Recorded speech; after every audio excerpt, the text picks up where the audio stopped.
Բարև ձեզ սիրելի հետևորդներ։ Այսօր որոշել եմ անդրադառնալ չափազանց կարևոր մի հարցի, որը վերաբերում է անձնական տվյալների պաշտպանությանն առնչվող այնպիսի հարցադրման,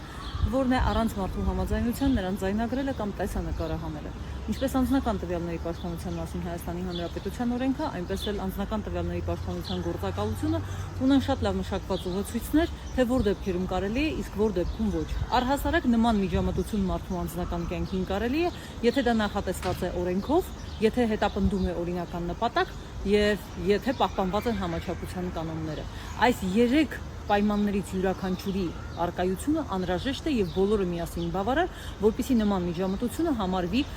իրավաչափ։ Օրինակ Հայաստանում օրենքով թույլատրված է, որ դուք նկարահանեք օրինակ կարգազանց վարորդին եւ դա ուղարկեք համապատասխան մարմին, բայց եթե դուք նկարեք առանց նրա համաձայնության իրեն եւ դա տեղադրեք Facebook-ում, ապա խնդիր կառաջանա համաչափության սկզբունքի հետ, թեև օրենքը թույլ է տվել ձեզ նման բան անել, այսինքն պետք է ուղարկել իրավասու մարմին։ Բայց օրինակ եթե դուք մտնում եք, չգիտեմ, գեղեցկության սրահ, խանութ, բժշկական հաստատություն եւ սկսում եք օրինակ նկարել բուժաշխատողին, բժշկին եք ձայնագրում կամ տեսանկարահանում առանց իր համաձայնության, ինչպես գաղտնի, այնպես էլ իր համար տեսանելի պայմաններում, ապա այստեղ կա շատ լուրջ խախտում, սա անթույլատրելի է, որովհետեւ պետք է լինի անձի համաձայնությունը պարտադիր։ Եթե օրենքով նման իրավունք չունեք, իսկ չունեք, ապա պետք է լինի անձի համաձայնությունը։ Առանց նրա համաձայնության այդպիսի միջամտությունը կարող է պատժելի լինել ինչպես վարչական, այնպես էլ ընդհանուր մինչև քրեաիրավական տեսանկյունից։ Խնդրում եմ տեղեկացված եղեք, որպեսզի ինչպես դուք չդառնաք խախտման ուրեմն օբյեկտ, այնպես էլ ինքներդ խախտում թույլ չտաք։ Ձեզ լավ օր, եթե ունեք հարցեր, խնդրում եմ